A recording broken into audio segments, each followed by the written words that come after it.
But he's not even trying to cover it up. And then they make it even worse with this really ridiculous, sexy sax riff. Oh, but that's a... Hold on. His daughter just left the room. Yeah. Remember when we first met John McClane? Argyle picked him up from the plane and took him down the Nakatomi Tower at the Christmas party. And the terrorists were overzealous, but it was sweet when they killed Ellis. And with a little help from Alan, John McClane kicked ass. Welcome back to Shat the Movies, the podcast where we answer the question, were the movies we love when growing up really that good? Have you ever caught yourself thinking, man, why don't they make movies like they used to? Can you still remember spending your Friday night searching for the perfect movie rental at Blockbuster Video? Do you even remember what Blockbuster Video was?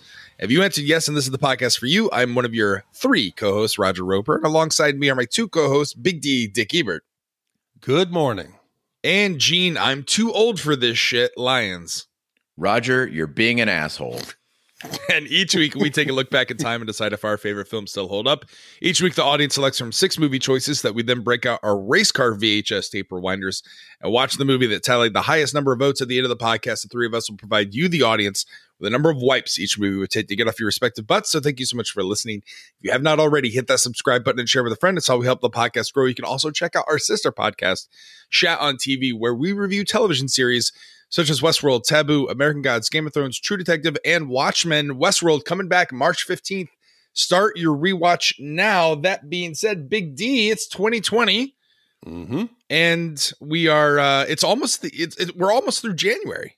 It's already going way too fast. But as part of the way we keep the lights on over here at Shat on Entertainment is people will send in their support for the podcast and commission movies that they want to hear, kind of jumping the line, if you will. Yeah, it's been wonderful. We've been blessed to have a lot of loyal listeners who enjoy what we do and contribute a couple bucks here and there, what they can. And some go a step beyond, like Bryan F. from Maryland, who said, you guys have to do the 1987 buddy cop classic with Mel Gibson and Danny Glover, Lethal Weapon. Yeah, and as part of any kind of commission that we receive or any support that we receive here at the podcast, we always ask to write a letter or an email telling us why you sent in your hard-earned dollars to Shat the Movies. And Gene, you always do the honor of reading that letter. I do, Raj. Brian F. in Maryland writes to us and says, being too young to see the movie in theaters, I'd finally see it a few years later on TV. Obviously, the big items like the action sequences and fight scenes were a huge hit with me. Also, any movie with LA as the backdrop was super interesting to an East Coast kid from Virginia. The thing that really struck me was the 2 main characters, Murtaugh and Riggs. The relationship and friendship those 2 developed on screen seemed so genuine that it always stayed with me. Riggs and Murtaugh quickly see in each other the traits that they respect and hold dear in their own lives. They both have a clear dedication to their jobs and an unwavering sense of family, Riggs with his dead wife and Murtaugh with his wife and kids. Their relationship, while prickly at times, never got in the way of their job, and when push came to shove, they had each other's back no matter the cost. The ensuing situations those 2 would find themselves in would serve to make a great movie and cement my love of this movie franchise as the best buddy cop movies of all time. Please keep pumping out the great content. P.S. You guys really shat on Danny Glover in the Predator 2 pod. While you guys, Gene and Roger, talk about social justice on the podcast, Danny Glover has actually lived it with a life dedicated to activism. Put some respect on his name. But seriously, all you guys do an amazing job that I really appreciate. Keep chatting, and that's Bryan Fong in Maryland. Well, Lethal Weapon is a 1987 American buddy cop action comedy film produced by Joel Silver and written by Shane Black. It stars Mel Gibson, Danny Glover, and Gary Busey. In Lethal Weapon, a pair of mismatched LAPD detectives, Martin Riggs, played by Gibson, a former Green Beret who has become suicidal following the death of his wife, and Roger Murtaugh, played by Danny Glover, is a 50-year-old veteran of the force, work together as partners. The film was released on March 6, 1987, and upon its release, Lethal Weapon grossed over $120 million against a production budget of only $15 million and was nominated for the Academy Award for Best Sound. It spawned a franchise that includes 3 sequels, earning a combined worldwide box office of over $1 billion and a television series on Fox, here in America anyway. During the course of the movie, Murtaugh tells Riggs a story about surviving a battle in the Drang Valley during the Vietnam War. And funny enough, Mel Gibson would eventually go on to star in 2002's We Were Soldiers, which depicts that particular battle. And we very nearly lived in a world where Bruce Willis played Detective Riggs and Mel Gibson was the face of the Die Hard franchise. Willis turned down the part of Riggs to star in Die Hard, while Gibson turned down the part of John McClane to star in Lethal Weapon. So with that being said, before we dive into the movie, we'll always ask the question, what are your memories of Lethal Weapon? We'll start with you, Big D. So I do not remember the first time I watched this. I think it's just always been in the back of my mind. I don't think I've ever been more excited to rewatch a movie than I was for this one. I probably haven't seen it in 15 years. I don't know that I would have made the time to sit down and watch it again. So for that, I want to thank you, Bryan. How about you, Gene? Have you ever seen Lethal Weapon? Yeah, Raj, when I was a kid, I remember my cousin brought this home on VHS, and I saw the cover art, and I was like, ooh, this is a grown-up movie. This is exciting. And it had the words lethal and weapon on the cover. And I don't think I even knew what lethal was, so I had to like look it up, and I was like, oh, this looks really cool. And then it opened up with boobs, so I was like, yeah, this is for grown-ups. But you know, I totally, as a kid, missed the darker commentary that Lethal Weapon made on like Vietnam and loneliness and suicide. I don't remember any of this when I was a kid. I just thought it was like two buddies blowing shit up.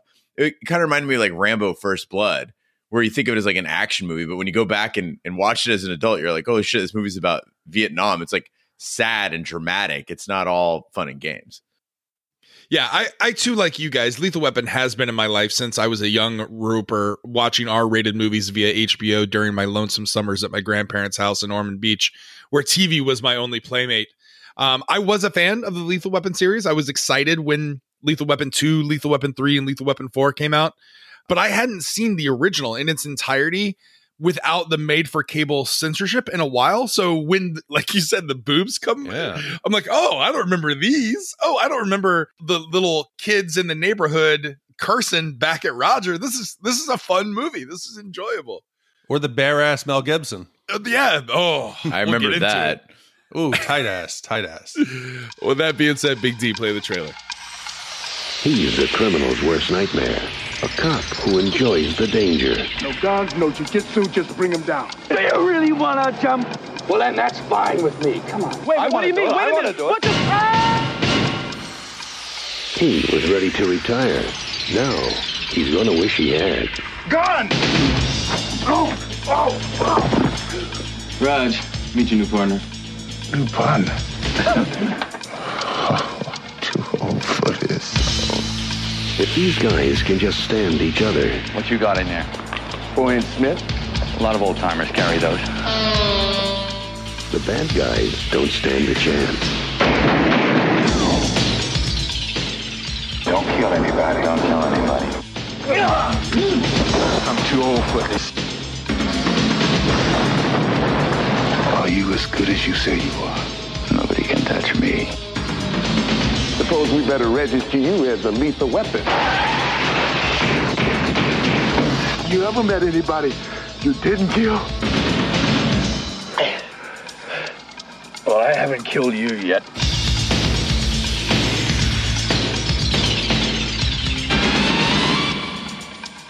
Shortly after his 50th birthday, LAPD homicide Sergeant Roger Murtaugh is partnered with Sergeant Martin Riggs, a transfer from narcotics. Riggs, a former Special Forces soldier whose wife was killed in a car accident 3 years prior, has turned suicidal and has been taking his aggression out on suspects, leading to his superiors requesting his transfer. Murtaugh and Riggs quickly find themselves facing off with each other. And again, guys, God bless the fucking 80s, right? You have a Christmas jingle leading into a hot topless blonde doing drugs.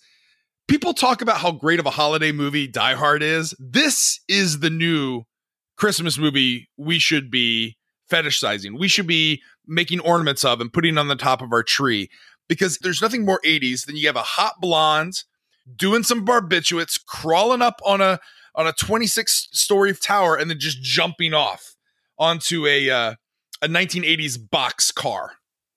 And they don't like glance over it. This scene goes on for, it seems like a half hour. Yes. Like, I'm like, okay, we got some boobs. Oh, it's some more boobs. And then there's always that 80s like giant industrial fan, like just off camera Right. too. It's just like blowing lacy things around. It really took me back, man. But one of the things I love about doing this podcast is you do research on movies that you would never do if you weren't doing a podcast. So I found out that the actress who plays Hunsaker's daughter, Amanda, her name was Jackie Swanson. To do that jump, you remember in Die Hard, it's the famous scene where Alan Rickman is falling backwards. That's a green screen, and he fell like 20 feet. This actress literally jumped off the building. And the way they could do it in 87 was they painted the airbag to match the ground, the road, the car. So as she's jumping, when she hits the airbag, you can see the creases come in. That shit in the 80s, that made movies more realistic. You could do things like this and be creative, but that's a fucking jump for an actress. It's really sad that she went to all that effort because it looked like they just dropped a mannequin like off the building. I was like, oh, that's fake. That was her. But her body would have exploded, like in real life. If this is a true. There's no way that her body would have been looking all sexy on top of that car, like a naked model would in a Warrant video.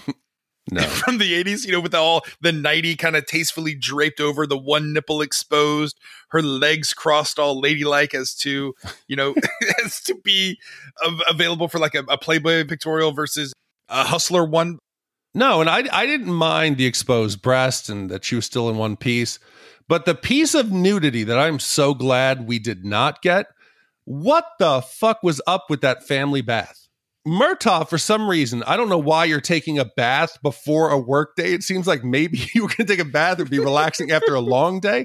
Right. But he's in the bathtub. I almost was waiting for some scented candles. It was kind of quiet and serene. Then all of a sudden, the family barges in. There's teenage kids. He's naked in the bath. And then he says to his daughter, give me some sugar. What kind of family is this? I think we got to give Murtaugh a break here, though. Big D, you're asking like why he's taking a bath for work. It's his 50th birthday. He's so dedicated. He's going into work on his 50th birthday. He deserves a bath before he goes in. But the latter part, yeah, you're absolutely right. Like the sad fact, ladies, if you don't know this, is that dicks float in tubs. So if you're sitting there in the tub, your dick is going to be kind of like a buoy, just peeking above water, like some sort of a big brown iceberg. And I'm uncomfortable taking a bath around a girlfriend because of this phenomenon, much less my whole fucking family. But he's not even trying to cover it up. And then they make it even worse with this really ridiculous, sexy sax riff. Oh, but that's a Hold on.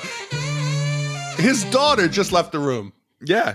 Yeah, but see, that's part of why I like Lethal Weapon is like between every scene, they play that sexy saccharith. Saxophones just meant something different in 87, though. But Danny Glover looked great. You know, Brian mentioned it in his letter about how much Shat we did on Danny Glover in Predator 2. But in this movie, he's ripped. He looks great for 50. He's got the beard, the full beard going. I don't think he should not have shaved that. But he really kind of fell off the wagon from 87 to what? Predator 2 was 1990. Yeah, it was like 3 years later. Yes, and I'll put a little light of reality. He was 40 years old when he filmed this. So from 40 to 43, you're 100% correct. I'm the one who made the comment that Danny Glover running around looked like he had a loaded kid's diaper on. In this one, he was spry. He was young. So now it makes me think that I'm older than 43. I am Danny Glover with that loaded diaper. Now, granted, it's post-shootout, but if you notice when he's running down the street in L.A., he's not so spry. He's moving around like he's got the dump truck going again. Well, we talked about how like the boobs, like the movie starts off with this hot blonde's boobs doing drugs and then jumps off the building and lands on the car and her boob is still out. Did you guys find when we're first introduced to Mel Gibson with Riggs, almost as a way to balance out the male nudity versus female nudity, he gets up out of bed and and you just see like his butt, right? And tight ass. For fans who may not have grown up in the 80s watching movies like this, I don't think they fully understand that the equivalent of boobs for dudes were man buns. Today, with Game of Thrones and popular pop culture television series, even movies, we're more comfortable now as a society with male frontal nudity. But back then it was only buns. It was that was it. So guys, I got to ask you, do you long those days for just man buns, or do you like the penis shots that we're getting today? I don't mind the man. I think it's fair. The ladies should get something. I just don't like when they show hairy sack. I don't know why. Sack bothers me. Penis, it does. But like if Mel Gibson had bent over to get like his shirt and his balls kind of showed the back, that I would not be cool with. I think the thing about it that creeps me out with Mel Gibson is that I feel like it's in his contract writer, because he did Gallipoli, Lethal Weapon, Bird on a Wire, Forever Young, Braveheart. In all those movies, his ass is out on screen. He's got to get those buns. It's a little... I can't imagine that his directors each time being like, all right, we need some more Mel Gibson ass in here. Well, also when we're introduced to him, he's on that drug bus. Like he's at the Christmas tree location, and he's in an effort, I guess, to like test it and show that he's not an undercover cop. He takes the knife and looks to snort it. Now, I thought as a kid he actually smoked it or snorted the cocaine, but now it looks more like a maneuver that a undercover cop would do. Like he wouldn't actually take the cocaine. It just made to look like almost like a magician would do with like a sleight of hand. But then he's like kind of crazy in the scene. So does he actually snort the cocaine, or does he let it drop off the knife? I can't tell what he does here. You thought this was like a David Blaine magic situation? Right. No, he's just an asshole cop. He's got these three dudes. They have a kilo of coke sitting on the table. As a cop, he does not need to demonstrate that he's going to do the coke. He could have said, hey, you're all under arrest. But he wanted to do the counting out. 91, 92. This goes back to my belief that Sylvester Stallone and Over the Top was not running drugs, because we never got this scene. Yes, but I know in Roger's head already that he's putting the pieces together. That truck was actually driven by Hawk. He brought it there to L.A. He was the one who delivered the trees. He delivered the trees. That's right. That's why he was there. But the thing in this movie is I think the entire police force must hate Murtaugh, because he's suicidal, and everybody is doing all the textbook wrong things that you would do around a suicidal person. So some things you should never do around a suicidal person. I actually got this from a friend of mine who is kind of a suicide, I don't want to say expert, but deals with suicidal people in the course of business. And she's asked that I not reveal her name, but so some of the things are never to tell the person that they're not serious about suicide, because they'd be just doing it instead of talking about it instead. This happens a lot when people take like pills and they're like, oh, well, you're not serious about it. You would have used a gun if you were serious about it, right? Or telling somebody that they need help, so they should go to a doctor or a professional, or tell them that if they keep talking like that, you're going to call 911. The cops do all of this shit to Riggs. like everything you're not supposed to do. Murtaugh fucking hands Riggs his gun and like basically encourages him. Meanwhile, the cops who are like professionals here, supervisors, are saying like, no, Riggs isn't going to kill himself because he's too tough to do that. Like only a weakling would do that. By the way, if you're having suicidal thoughts, guys, please call 1-800-273-8255. That is the suicide hotline, and it's nothing to be ashamed of. There's always somebody there to talk to you. Yeah, but didn't you love like just how misogynistic this movie was? Like, yes. And it even like tries to point out, oh, like 80s men are sensitive, and we can't live in this world anymore. We got to be tough and gruff. And even there's some good old fashioned mansplaining when they're talking to the captain is talking to the psychiatrist, like as he's about to go into the bathroom. And he's like, don't tell me who's suicidal or not. Like, I know best. Like, you're just this woman, dumb psychiatrist. I'm just thinking to myself, like, this is great. They portray her as the bitch in the scene. Oh, she's so bad. doing her job. She's like, this is going to end badly. She's not nagging. She's just like, hey, Riggs is going to either kill himself or somebody else. Yeah, imagine the body count that could have been prevented if anybody listened to her. There have been 30 people still alive right now. And then I like how in the later Lethal Weapon movies, not only do they mansplain, but then they're like, oh, well, Riggs gets to bang the psychiatrist. Yeah, right. Of course. Yeah, of course. One thing I did like, and we've been kind of making fun of the movie so far, is that they do, I think, a really good job of developing these two cops. A lot of times in movies, they seem cookie cutter. The cops are all the same. Here, Riggs and Murtaugh, they're both great. They're multi-layered. They're complex. You have Riggs, especially Mel Gibson. His portrayal of Riggs as a troubled police officer, a war veteran with PTSD, a recently bereaving husband. There's something special about this performance. And I found myself thinking, God, I wish I didn't hate Mel Gibson as a person. And he's in the trailer and he's thinking about his wife. I actually believe that he would shoot himself. And I understand why he'd consider doing it. The sadness that he kind of exudes, it explains everything. I don't need more scenes. I feel his pain. Yeah, and I also think there was a layered message of racial equality here. As Bryan mentioned out in his letter, the characters of Riggs and Murtaugh don't rely on typical 80s racial stereotypes. I'll give you a good example of this before people call me a SJW on iTunes reviews. Beverly Hills Cop is all about Eddie Murphy coming from Detroit and being a black cop from Detroit in LA. And like everything is all racial stereotypes. And that's where the comedy comes from.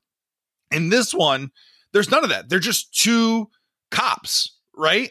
And so like, even though it's a white cop and a black cop, they're not taking the easy way out, which I really appreciate. Absolutely. And take it a step further, Raj, you got this flipping of expectations as well, where you've got Riggs is living in the trailer park, and Murtaugh's got the nice suburban house. And how often did you see like a black suburban neighborhood where kids were running from house to house having a good time, but they didn't whitewash these characters? Like Murtaugh's family isn't like, behaving quote unquote white. They're still being convincingly and authentically black and identifying as black. I thought it was just a really great job. And the cute kids in the movie, they didn't have to be white kids. They had cute black kids. It's like, fuck, cool. It's way ahead of its time. And just to defend you, Roger, a little bit, 48 hours. Go back and watch that. Oh, jeez. So this isn't just Roger being the social justice warrior. It was real back in that time. Yeah, also the end apartheid bumper sticker on the fridge. That was a little, I think, nod to Danny Glover's activism. I agree, but the only thing that bothered me was the apartheid sticker moves on the fridge depending where the shot is. It starts off on the side and then the front. You got to make sure that it's always in frame. These days, they'd call that an Easter egg. They'd be like, did you notice how we moved it in every scene? Oh, what does that mean? Murtaugh is contacted by Michael Hunsaker, a Vietnam buddy and banker. Before they can meet, Murtaugh learns that Hunsaker's daughter, Amanda, was the one who apparently committed suicide by jumping from her apartment balcony. Autopsy reports show that Amanda had been poisoned with drain cleaner, making the case a possible homicide. And Hunsaker tells Murtaugh that he was concerned about his daughter's involvement in drugs, prostitution, and pornography, and was trying to get Murtaugh to help her escape that life.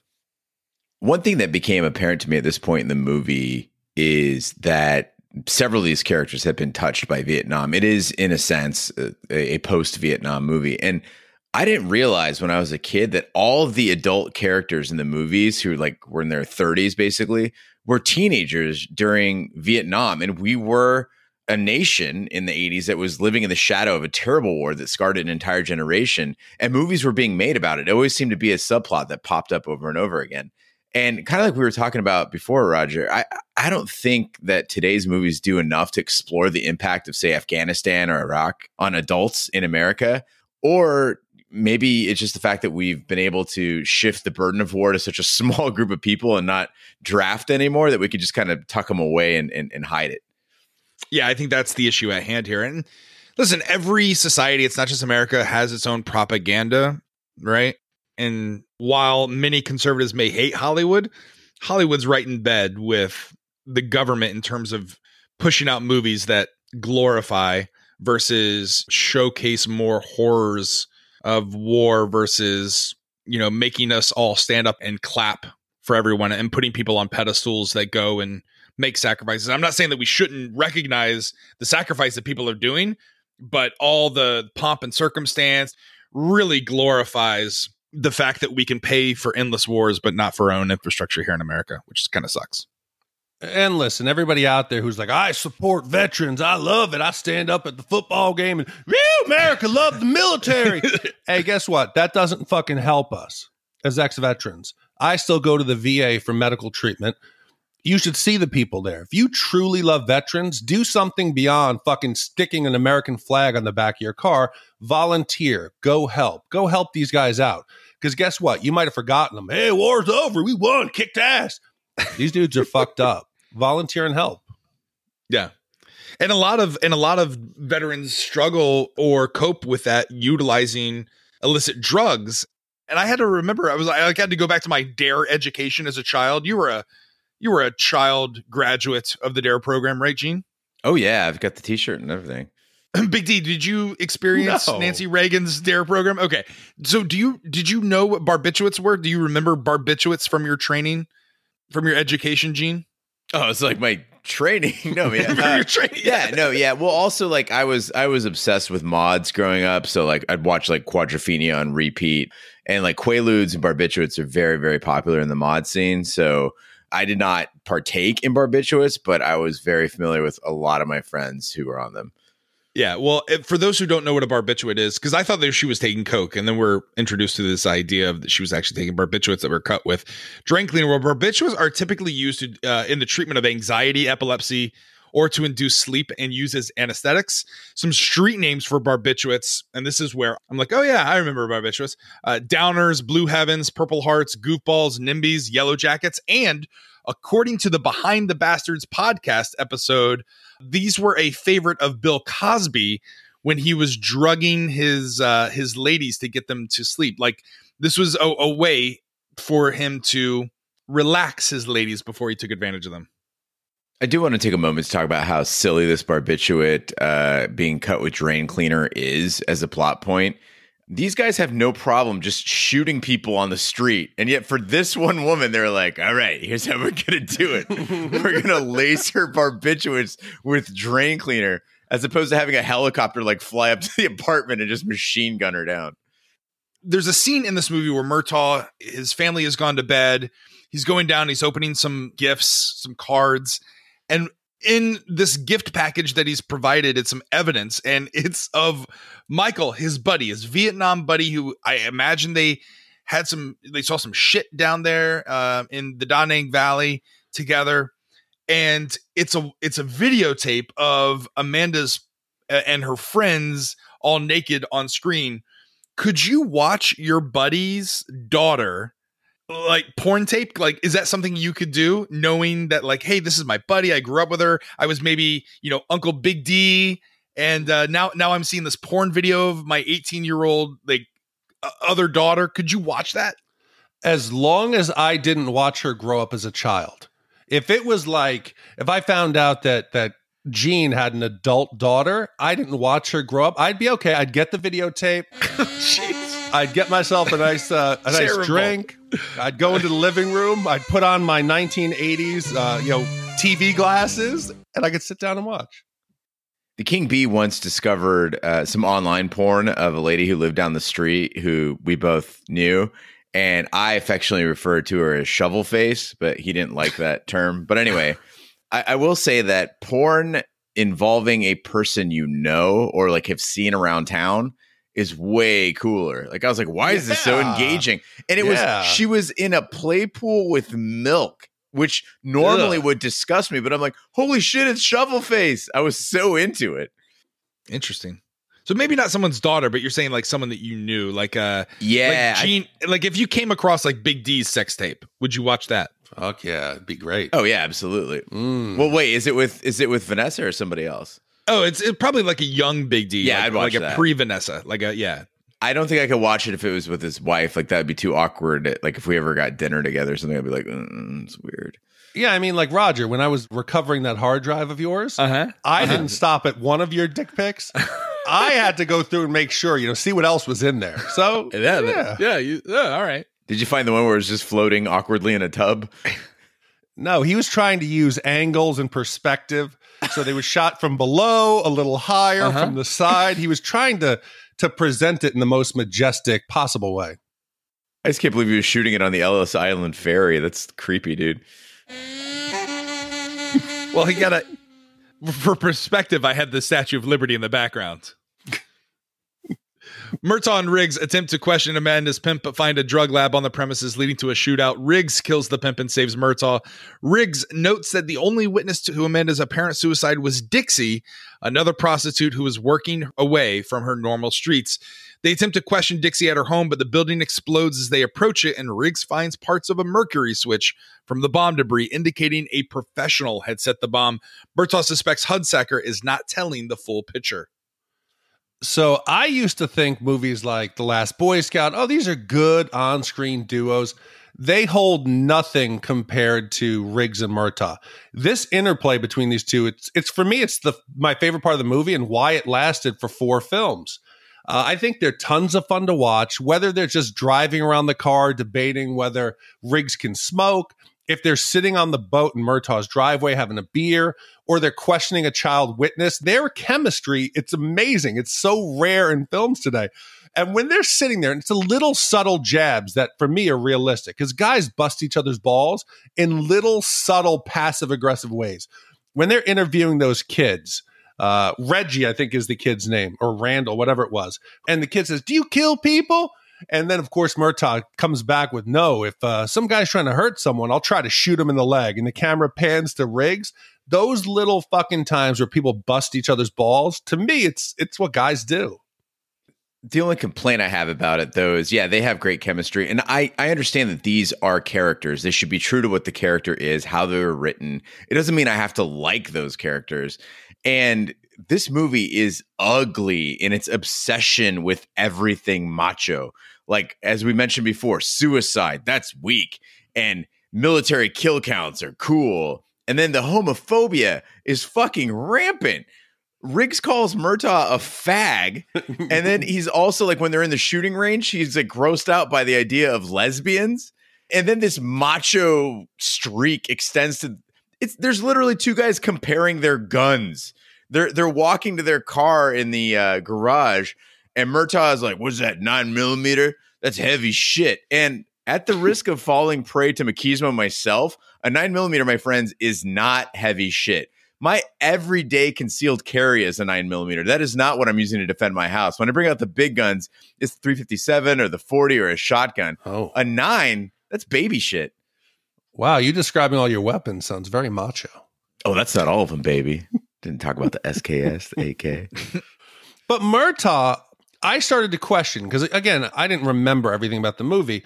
After they find the pimp and they shoot him and he goes in the pool, I was kind of surprised at how quick Murtaugh is ready just to wrap this shit up. I don't know if it's because he's 50 years old and he's going to retire. They're leaving the scene. He's like, "Oh, no problem here. Yep. Dead girl, dead guy. Guy kills girl. We kill him, because he was one of the bad guys, a sugar daddy drug dealer." I think he's trying to wrap this up really quick. And I was surprised. Is he this lazy cop? If Riggs wasn't there, would he have just walked away? Even though this is the daughter of a Vietnam veteran, a friend of his who saved his life. Didn't he seem quick to just dispense this case? Well, he's a veteran detective, and to be fair, Murtaugh's theory makes a lot more sense than the actual plot of the movie. Like, what he described seems reasonable. If somebody would have been like, no, there was this Vietnam group called the Shadow Company, and they were running heroin, and you see that they had to take her out because Hunsuckers refused to launder the money anymore. Like, oh, that makes way more sense. I would say, yeah, no, it's just a simple open and shut drug case. So, yeah, the plot with Shadow Company is a bit over the top, but a lot of what they do in the movie is very subtle.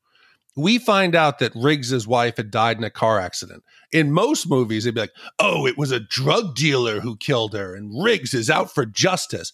We find out the wife's dead. We don't hear anything about that again. It's part of the fabric of the movie. They don't dwell on it too much like most movies do.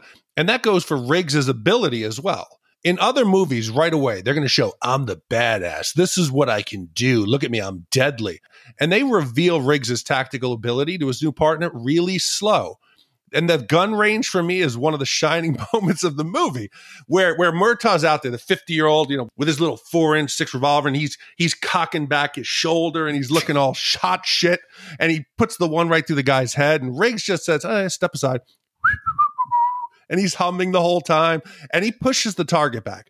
And it takes like 90 seconds for the target to go all the way back. It's a good scene. And Riggs is just humming, whoop, whoop, boo. And he puts the smiley face on the target and says, have a nice day. I love that they did it in a slow reveal to by the end. We're like, fuck yeah, Riggs the badass.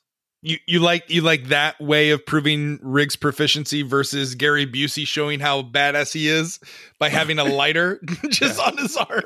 Like, yes. Oh my God, he's so badass. He has great flame resistance. Thick what is that supposed to prove? Yeah. Did you guys ever do that as kids though? Like, I don't know if this was the impetus for this, but I remember we used to light knives, get them really, really hot and then put them on our bodies and then have contests to see how long each other could keep a hot knife on our skin for. Gene, could you give us that number again to get help? Yeah, that's so I still have a scar on my right fist of a knife, where a butter knife. I kept it on my skin longer than any of my friends, and it scarred me for life. Yeah. Do you tell women you take out on dates like war stories? Like, when I was in the Ladrang Valley, I just show them my 4-inch. I get all excited about it before I put one shot right on their face. The pair visit Hunsaker, where he reveals he was part of Shadow Company, a heroin smuggling operation run by former Special Forces operators from the Vietnam War. Hunsaker wanted to get out, and Shadow Company leader General McAllister had Amanda killed in retaliation. Mr. Joshua arrives in a helicopter and kills Hunsaker, and Shadow Company attempts to kill Riggs in a drive-by shooting, but he is saved by a bulletproof vest, and Murtaugh and Riggs fake Riggs' murder in order to gain the upper hand. Okay, so everything seems pretty tactically proficient. They have aerial support. They seem like they know what they're doing.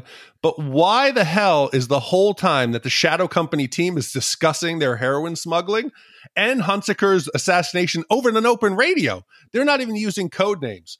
General McAllister, this is Delta One. Come in. Is the mission complete? Yes, sir. Hunsaker is dead. I'm afraid, however, there's another problem.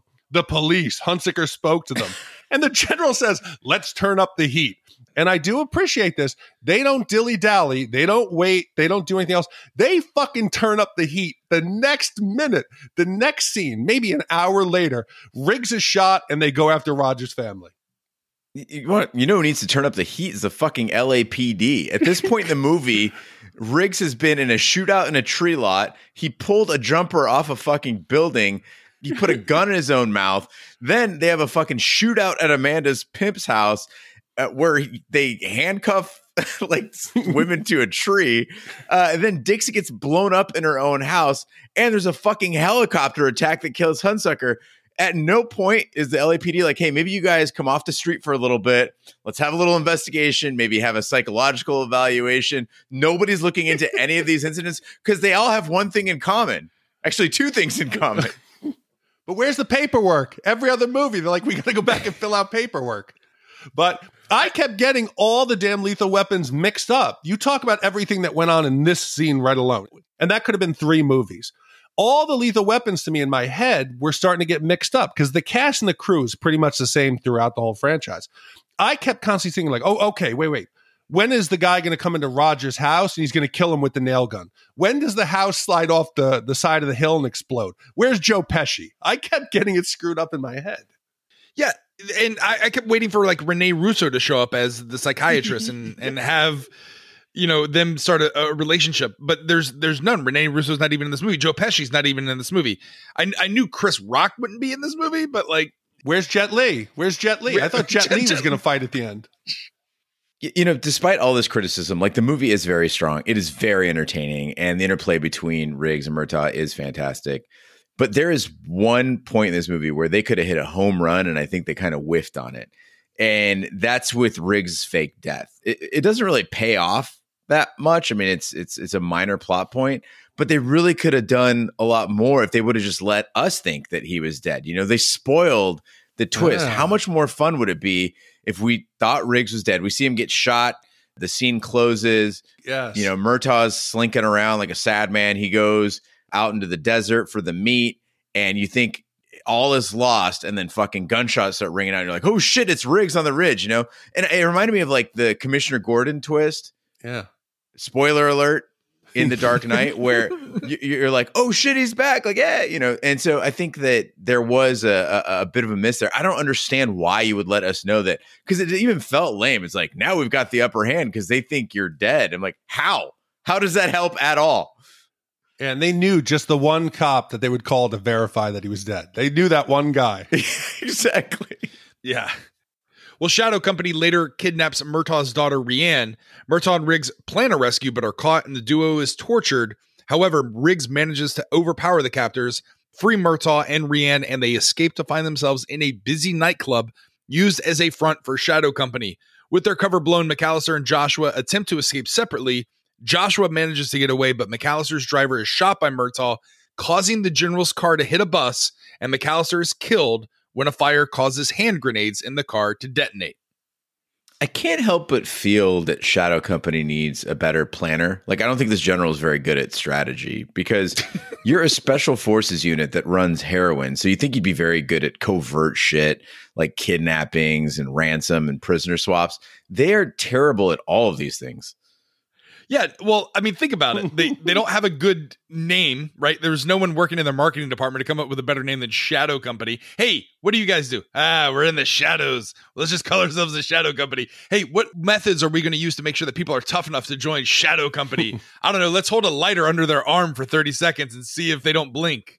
Oh, do you have a helicopter? Okay, you're in. We need a helicopter. Yeah, what should I do with the helicopter when we're making this swap? I don't know, land it on the ground and then everybody get out of it, as opposed to, like, I don't know, hovering over the area and looking for snipers. That might be a good use of a helicopter.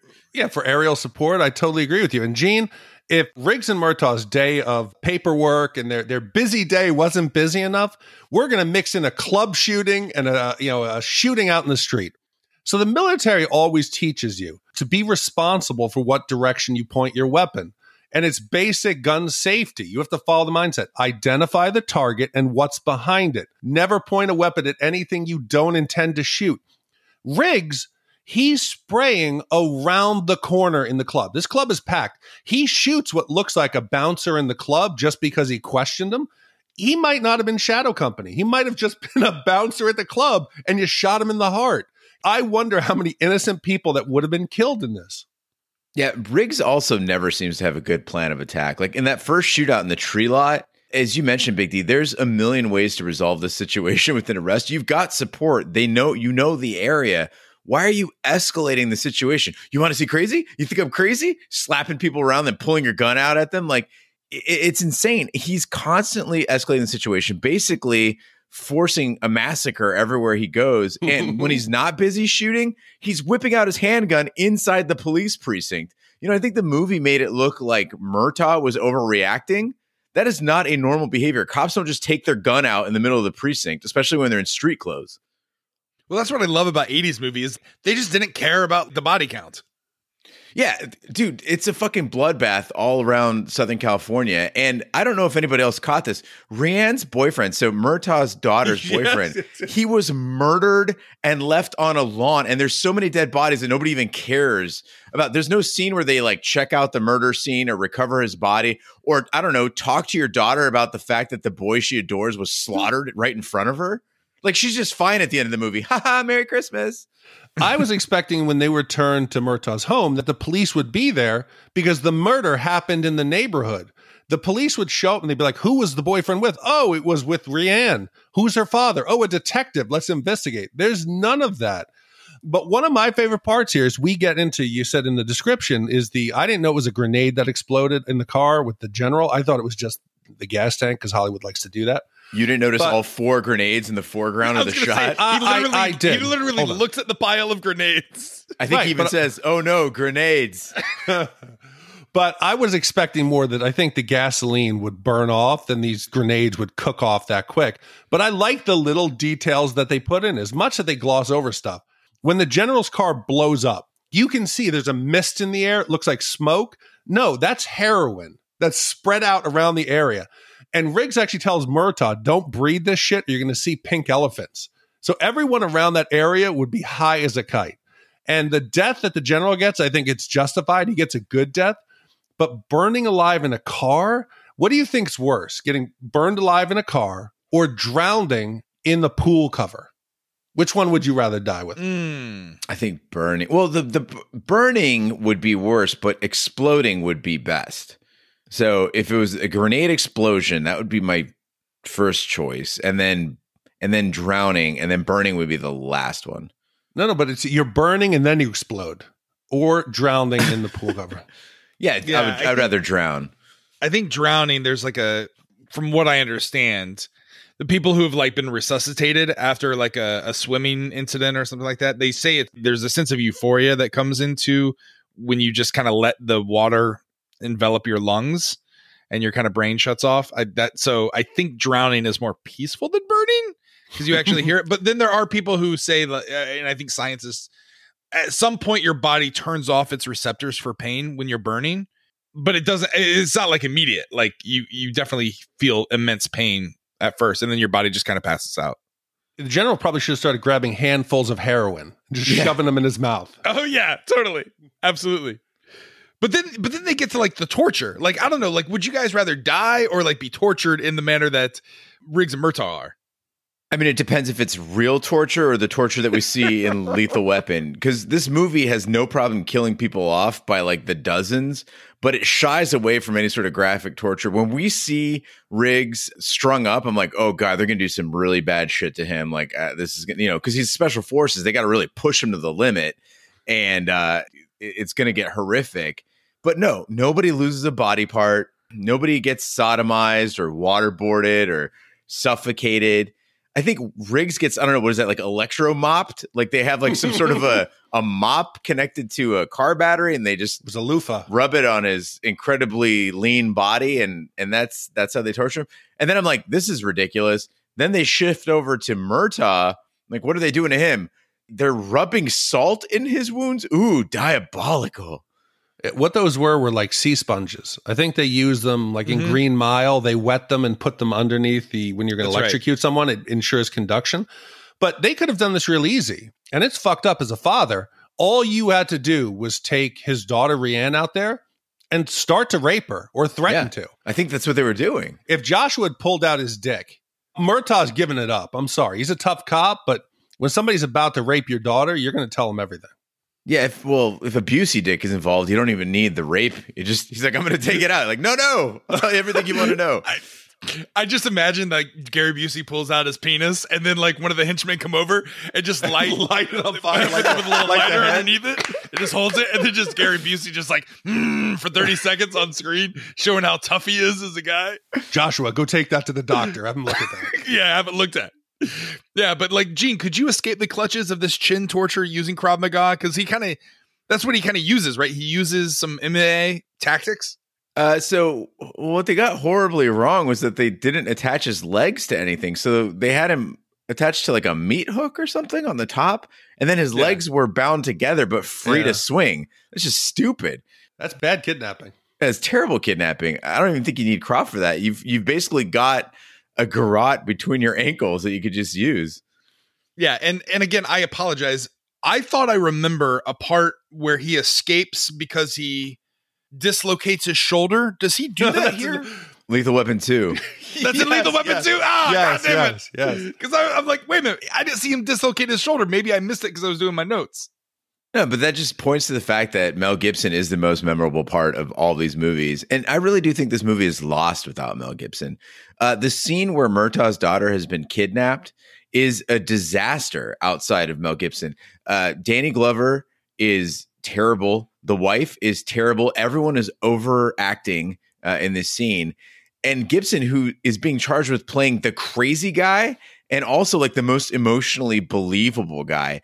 And it highlights the fact that this movie without Mel Gibson is just a trash action movie.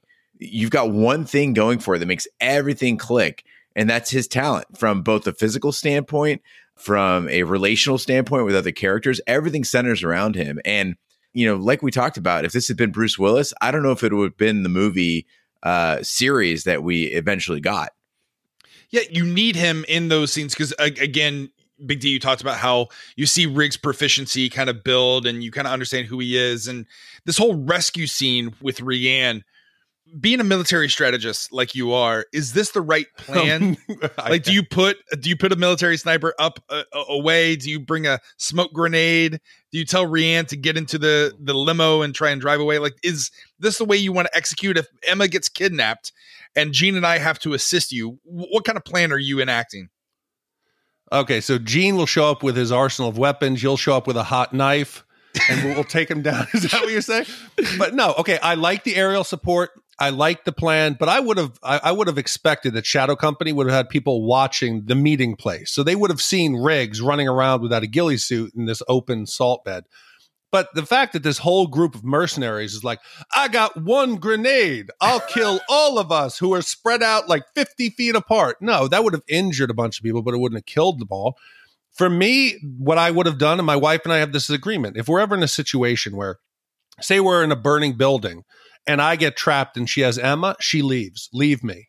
We will sacrifice ourselves. I think there's no real way that Murtaugh, Riggs, Brienne, that they get out of this alive. I would have tried to arrange some trade to ensure that Emma gets released. They can have me and kill me. Because there's no way in the real world, if these dudes are badass, like they say, that we're all getting out of this scot-free, that you're taking on 30 dudes with, look at that hardware. I would have sacrificed myself in a trade. Well, Murtaugh and Riggs race to Murtaugh's home in time to prevent Joshua's attack on the Murtaugh family. Riggs beats Joshua in a violent brawl on the front lawn, and Joshua breaks free, however, and steals a gun from a patrolman, but Murtaugh and Riggs pull their guns, and in a slow-motion shootout, shoot Joshua dead. Riggs then spends Christmas with the Murtaughs, having become close friends and bonding with the rest of the family. End movie. So Roger Murtaugh is a decent dude. He's a good man. He's a dedicated cop. You know, he's still in there for the fight after 50 years, but he's a really bad protector. Like, his family needs to leave immediately. Imagine you just saw your war buddy's daughter killed, but you add no level of security to your own kid, your own family. And then when your daughter is kidnapped, you let your new partner talk you into being like, okay, here's what we're going to do. We're going to take a smoke grenade and I'm going to go over there. Trust me, I got this shot. We're going to do this. It's going to be fine. But what really disturbed me is when they finally rescue Brienne and they're breaking free out of the nightclub, they're immediately just start cracking jokes with each other. Like, he's not taking the situation seriously at all. Then he gets out of the club and hands her off to literally the first cop he sees so he can go off and chase the general. Big D, I'm not a dad. Maybe you can speak to this. But if my daughter got out of that situation, I almost saw her raped or potentially tortured. I'm not letting her out of my sight. No. Fuck the general. This day is over for me. I might continue because, you know, as long as Joshua's around, that he's still going to come back for you. But you're right. You don't just leave him with a meter maid or whatever cop you find. That could have been just like a sanitation worker in a blue uniform. You didn't pay attention. Go find the detectives who you know, somebody who's competent. But I think I agree. You got to kill Joshua because he just lost everything he has. He's going to come back for vengeance. Okay, well, do you let her answer the front door after that? No. I say don't go home. They don't even have ADT. There's no security at home. Yeah, part of the, I guess, the running gag in the Lethal Weapon movies is that Murtaugh's house constantly is invaded or gets destroyed or something bad happens to it. But in this one, I was expecting more explosions or more bad things to happen. But really, it all happens outside the house, like on the front lawn. Yeah, that house is like the money pit. I guess he was doing some home improvements, but he hadn't finished them because there's like exposed wires, there's some drywall cut out. Then the car goes through the front door, and yeah, he's got to fix it in subsequent movies. But some of the best scenes go on in that house, and it brought me to one of the strong points that they do in this movie. They use lighting in such a beautiful way. You know, Gina talked about the scene where they first meet as partners, and they're walking in that subterranean police parking lot. And the way the light shoots in, it's, I dare to say, beautiful. There's a scene in the Murtaugh home where they're setting up this elaborate plan to go rescue Brienne. And the Christmas lights and the Christmas tree in the background, it's dark and you just see their faces. It's shot amazingly. And that final scene on the front lawn, again, where you get Joshua and Riggs in their deadly, like high school fight where everybody circles up. It wouldn't be as epic without the helicopter flying around. It's shooting the spotlight into the spray from the fire hydrant. This movie, for everything you could say about it, it is visually beautiful. I don't disagree with any of that, Big D, but I do have a bone to pick with that fight. The fight's awful. It goes on. It's like half the movie. It went on way too long and it made no sense. These are two highly trained, special forces guys, and they're just fighting like amateurs. There's a million chances for submissions, and then when you finally end up with one, it's like some weird, starts off as like a triangle choke, and then it morphs into some sort of like a thigh crush. Like Mel Gibson is basically just squishing Busey's head between his legs, and that's how he knocks him out. I don't know what the hell was happening here. So knowing Gene as long as I have has now ruined movies for me because he's so into his martial arts and Krav Maga and MMA. And all I can think of whenever I see a fight, or the other day we watched the McGregor whomever fight, all I can think of is like what Gene would be doing in these situations. So Gene, is this legit? Like, Hold on. Yeah. I picture Gene watching that, and he's like in his hand, like he's practicing moves. Shadow boxing with him. Yeah. He's doing that hip maneuver, and he's thinking I would throw him here. You don't want to sit next to Gene on the couch when he's watching this. I was really worried after watching that McGregor fight that when I got back to the gym, everybody's going to be throwing shoulder strikes. And I was right. They were. I was like, great, cool, guys. Awesome. But no, I mean, in that situation, Raj, what I can do in a hand-to-hand combat situation is irrelevant. Because what I would do is I'd say, hey, Raj, Big D, shoot this motherfucker. Like, why is he fighting him? This is, he's a killer. Like, out of respect for your own partner, just fucking blow his brains out. Well, then he beats him up, right? He chokes him out, doesn't kill him, right? Because Riggs has learned through his friendship with Murtaugh that killing is bad, right? And then the two cops, again, LAPD is basically Keystone Cops at this point. Each one of them puts on handcuffs on each arm versus just like putting a knee on his back while the other one handcuffs him like a normal police officer would. Of course, this patrolman's going to get his gun taken away from him. But I love everything about this movie. There's cheesy jokes. Let's do like the shepherd did and get the flock out of here. I'm okay. I'll accept that. But this final Joshua, when he comes back, like you knew it was going to happen, that last moment, that's super slow-mo. That just killed it for me. You didn't need to do that. Nothing else in the movie was like that. Have him break away and boom, you're showing how quick people are. That's slow. Oh, Joshua. That was too much. I hate slow motion. It was borderline homoerotic. It was like, I just expected the saxophone to come back in. There's like slow motion, bring it up, and like they got to do it together, Felt like some sort of like a bonding moment where we all whip our dicks out and piss in the same toilet. Like it didn't need to happen.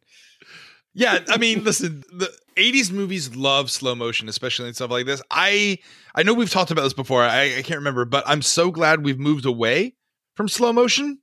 Or we only use slow motion in like exciting ways, like in 300, and even that's played out now, or The Matrix. But yeah, no, slow motion back in the 80s was just literally they would slow down and be frame, and it was, I don't know, it was horrible. But even worse than that, though, the end of the song. Did you guys stay for the credits? Did you stay for the end of the movie song? No, what is it? Love can be a lethal weapon. No, your love is a lethal weapon. I think Eric Clapton composed the music. Oh, he did. Yes, you're right. Yeah, he did the music. Yeah, but at the end of I encourage everyone to stay to the end. I had to rent this movie on Amazon. So I had the full version. And Kelly and I now, it's our brand new song. It's how we serenade each other and how we show our affection is by singing the end of the Lethal Weapon movie song, which is Love Can Be a Lethal Weapon. Your love is a lethal weapon. Why didn't they have a final song by Kenny G? Like come some smooth sax to the credits? Would have been perfect. I want to say Family Guy did this where they were making fun of that sax between every scene. But yeah, I feel like we need someone. I need a portable Bluetooth speaker in my life for like when something bad happens or like some awkward situation. And I just play that sax. I don't know. I feel like that's something we all need. Anyway. Now it's time of the podcast where we break out our Shat meters and give you our wipe scores. If you've never listened to the podcast before, 0 wipes is a perfect movie. 5 wipes is a terrible movie. We'll start with you, Big D. How many wipes do you give Lethal Weapon? So I think this movie has everything that a like 13-year-old and 46-year-old Big D Dick Ebert loves. It's got helicopter chases. We got snipers, assassinations, explosions, drugs, porn star suicides, family baths. This movie for me, the duo is unbeatable. Their chemistry is fantastic. I would watch this again. I came away from it being like, this movie's fucking awesome. Without the slow-mo, some of the bad humor, I love the pacing. This is nearly perfect. This is a half-white movie for me.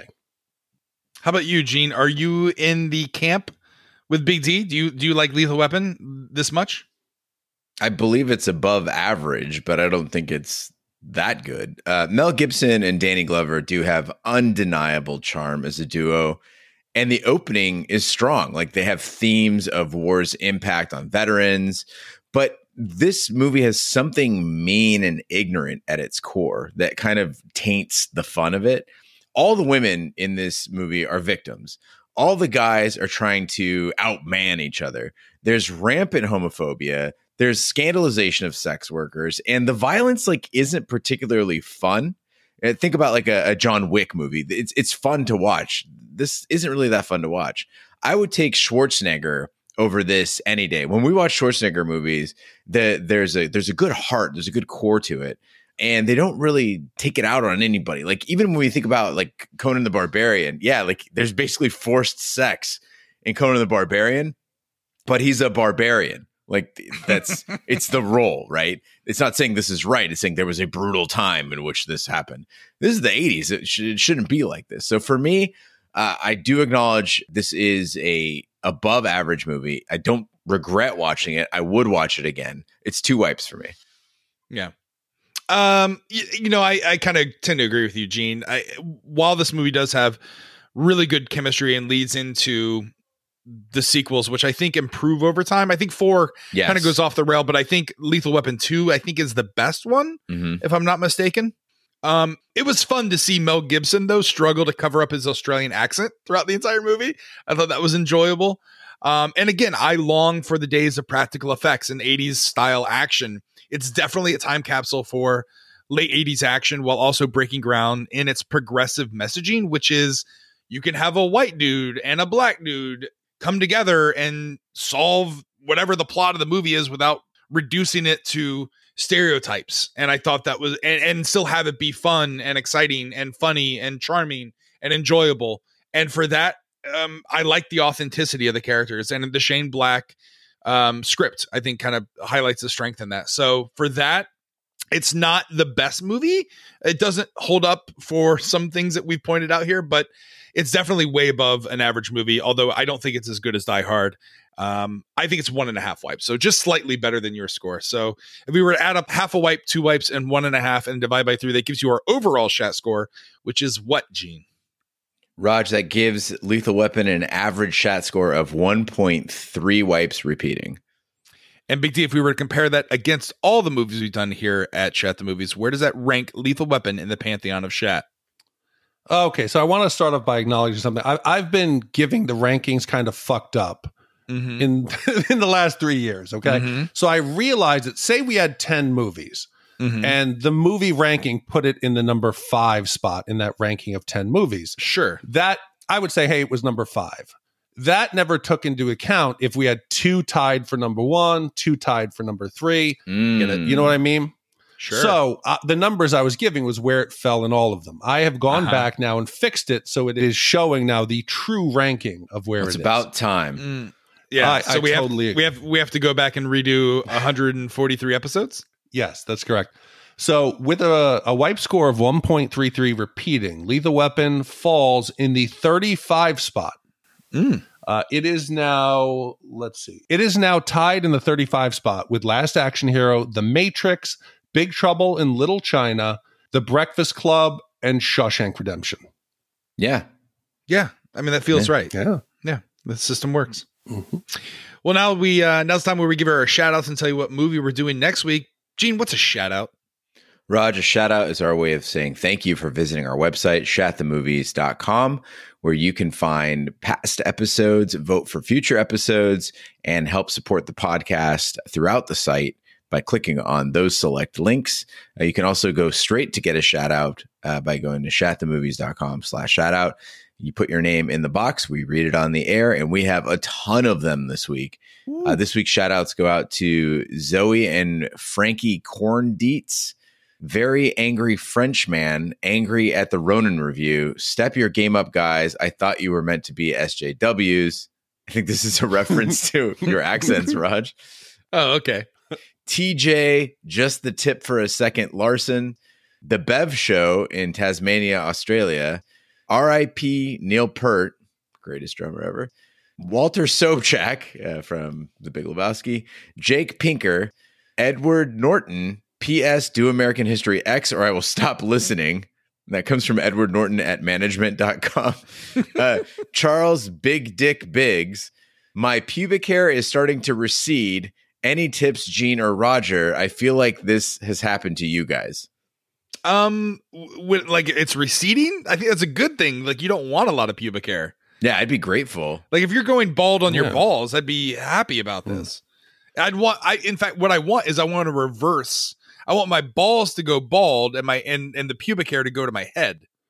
Roger is an expert at how to present the penis in an appealing way. Mm-hmm. So he knows that any pubic hair takes away from the appearance of length of shaft. Mm-hmm. It does. So you've got to go get that. You got to trim it. You got to use, I recommend the lawnmower 2.0. You can get a close shave without nicking your skin and having little impacts there. So yeah, lawnmower 2.0. The rest of the shout outs go out to Juan Venezuelan from Australia, Con Man Herrick, Rachel and Michelle from Oh Shit Scenes, O Ding on Shat Mev, Josh Carson. I bet Roger likes a finger in his butt during sex. I disagree. I hate any object in my butt. People have, has this ever happened to you where you're first time fooling around with a lady and like she goes for that? Like, I feel like you need to build up to that. Maybe we need to have a conversation about this over a bottle of wine. She went straight for it. And I was like, whoa, hold on. What are you doing? She's like, oh, I just thought all guys did this. I was like, you've been doing this like right out the gate, like your entire life? Who taught you to do this? I feel really bad. I felt, because I don't think that's normal. That's not a normal. Mm-hmm. That's what I needed. I needed that in my life. Yeah, man. The finger in the butt, I shrivel up like a stack of dimes. It's not good. Also, Lethal Weapon is as good as Die Hard. It is. Danny Mullen. Listen to Dana Buckler instead. Okay. Captain Joe Cassiel Smith. This greasy bastard. Aaron. I am the Phantom Pooper. Steely Peen. And Shataholic George Benson.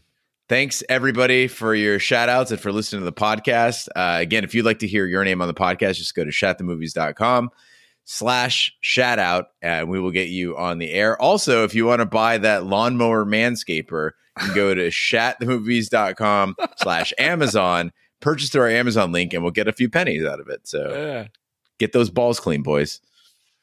Big D, what movie are we doing next? So, Roger, before we get to next week's movie here, I want to bring up something that we talked about in the last podcast, some cyberbullying and a fan that we had, UFC fan 78, who left us some just hateful, hurtful reviews. Sure. So now he has repented and he wrote back and he changed his review. And his new review says, I happened to listen to the Explorers podcast and you're correct. That 1 star that I gave was a DB move. Corrected. And he gave us 4 stars. So did he do this out of the goodness of his heart or the fear of King B? We totally did it in the fear of King B. Are you kidding me? Like he probably follows King B on Twitter and realizes that King B isn't playing around. Like he's Joshua. This isn't a game for him. Yeah. If you hold a lighter under King B's arm, he won't move. It doesn't impact him. He doesn't care.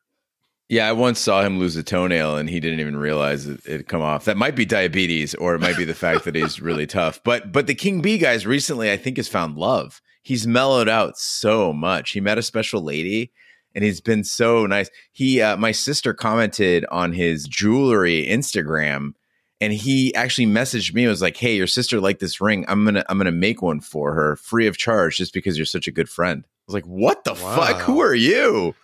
Well, don't fucking say that because then UFC fan is going to fucking not be afraid of him.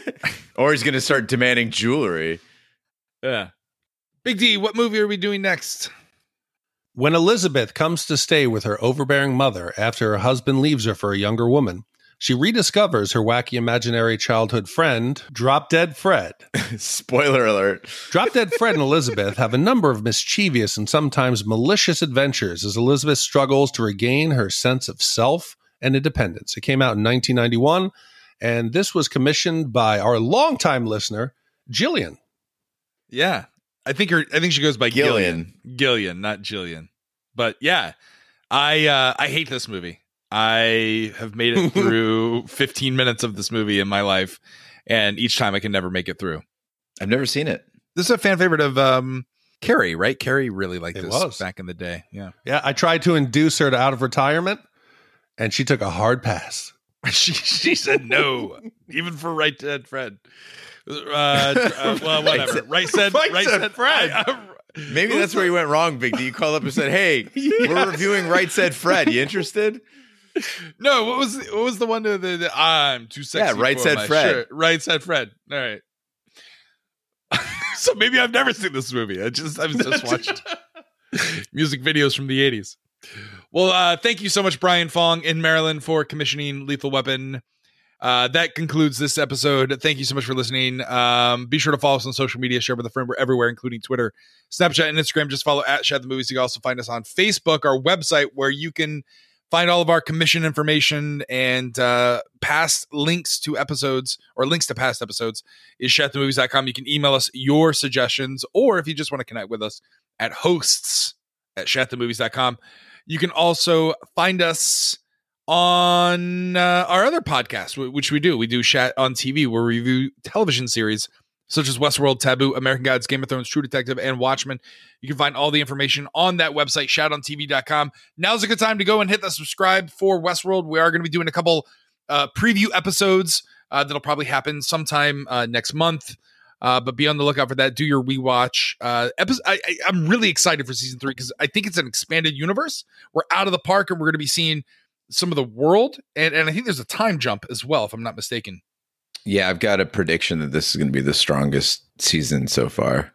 Yeah, I'm really looking forward to this. Yeah, it's going to be good. So check out all of our past episodes at shatontv.com. You can also check out all the past emails that we receive. We receive on average, what, Gene, like 125 emails a week during Westworld? Not enough. Feed me.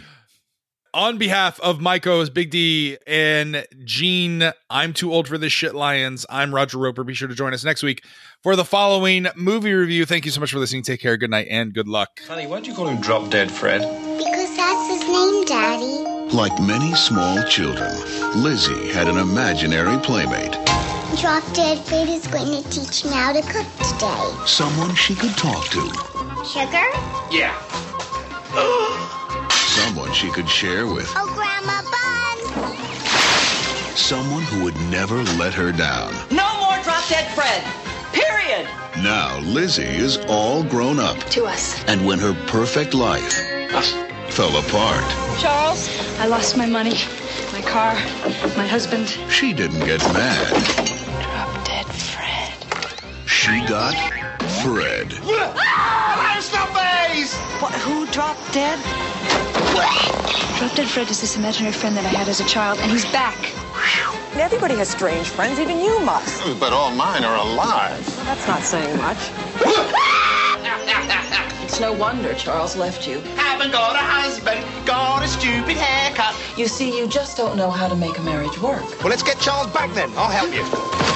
Let's just behave ourselves. Get up. Oh, Panted. He's back. Yeah, well, what's wrong with that? Nothing, except you're ruining my life. To show her, no matter how bad things look now, Peekaboo. they can always get infinitely worse.